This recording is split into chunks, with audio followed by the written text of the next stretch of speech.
Assalomu alaykum. Teplus a'zolari. Tinchmisizlar hammani.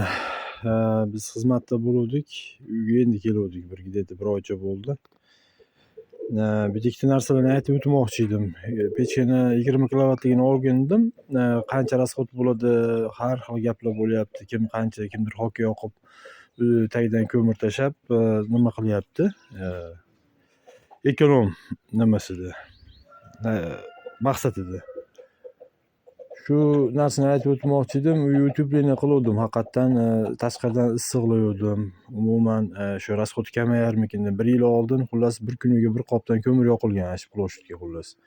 Общий 120 kvadrat joyga. Bir qopdan ko'mir yoqilgan. Endi 50 kilodan deganingizda ham hisobini olaverasiz. 20 kilovatlik pechka olganman akadan. Keyin 1 yildan keyin to'playni qildim, issiqladim. Hozir shuni ko'rsatmoqchi edim. Rasxodini keyin aytaman.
Mana bu pechka bo'lsa, misol umuman nimasi yonmagan, mana ko'rib turibsizlar.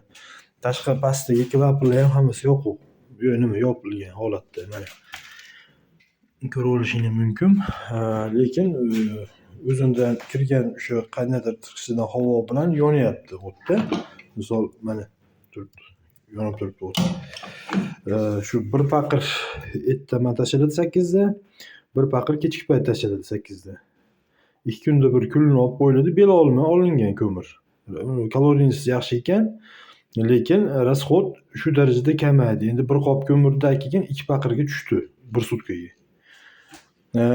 Pechkani tortish nimasi yaxshiligi, endi kelgan paytimda ayollar bundoq qilib ishlatishibdi buni, bundoq qilib xullas tutadi, aytadi deb turib shunaqa maqsad bo'lgan, lekin men buni tushirib qo'ydim. Teplatmenilarni tozalab, hammasi joy-joyini qilib qo'ydim. Buni klapini ochib qo'yganman. Mana shu o'zi tiyagi o'zi tortib, o'zi ishlayveradi. Misol uchun, mana karnak tepaga chiqib ketgani uchun 75 nimadan endi. Xullas tiyagi yaxshi bo'lgani uchun havo tortishi. Tepagacha misol qancha? Ag'bag'i 12 metr, 13 metr olganman mana shu truba. Polностью mana shu podvaldan tepaga qarab ketadi. Endi relay masalasiga keladigan bo'lsak, temperatura ko'tarilgan paytda sirkulyatsiya nasosi yonadi. Buni 60 ga qo'yib qo'yganman. Boshqa payt o'chadi. Uy polni topli pol bo'lgan. Mana shu bitta relay yonib o'chib, nasosni o'zi shu boshqarib turadi xolos. Pechkani yoqmaganman. Lekin pechka yonaveradi. O'zi ichiga o'tni olgandan keyin, chilash olgandan keyin shu ko'mir yonaveradi. Mana shu temperatura lekin ichkarida holat yomon emas, issiq. Xudoga shukr. Allohga shukr, qilgan rasxodga yarasha nima bo'lgan? Nima deydi? Arziydi. Mana hamma joylar ham penoplast bo'lgan. Uy qochib turinglar. Uy mana issiq. Bolalarimiz yugurib yurishibdi hammasi. Topli pol lekin bayiga 1,5 ga emas, общий площадьga shag'al ketgan. Beton quyilgan xullas. Qochib tur. Qochib turing.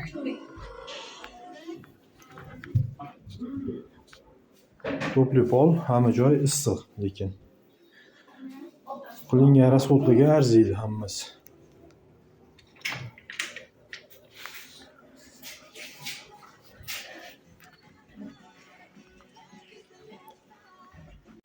Utepleniya masalasiga keladigan bo'lsak, bu hozir 3-etajda turibmiz. Pastda sokolli etaj podval, keyin o'rtada bitta etaj bo'lyapti. Shu ikkita etajga bo'lmeni shu issiq yetadi.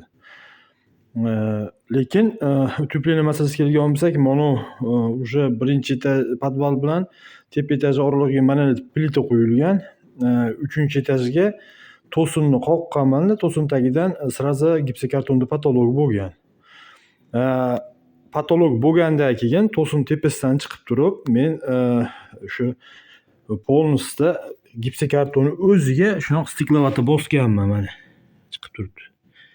Knaf mineralniy vata, xullas buni общий hisoblaydigan bo'lsak, mana shu 160 kvadrat joy desak, polностью dorizorni ustlar bilan kelajakda kerak bo'lib qoladi deb turib qoplab olganman.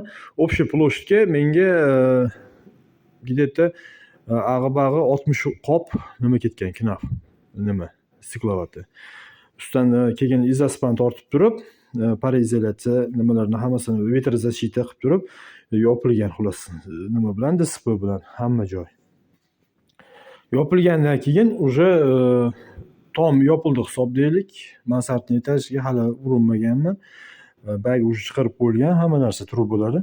Lekin bu yerda shunaqa nima bo'lgan, topli pol qilingan paytda birinchi, ikkinchi etajlarda 5 li penoplast tagiga solib turib, обязательно o'sha to'qilgan konturlarni hammasini tagidan 5 li penoplast. Tagidan salapan solingan, o'rtasidan penoplast, keyin tepasidan yana penoplast ustidan salapan tashab turib, setka to'qib, setka tashab turib, ustidan to'qilgan topli polni. Isiyda, isib olgandan keyin pechka o'chib qolsa ham, mabodo nima bo'lmaydi, issiqni ushlab turaveradi. Uy endi izolyatsiyasi yaxshi bo'lgani uchun rasxod ancha kamaydi.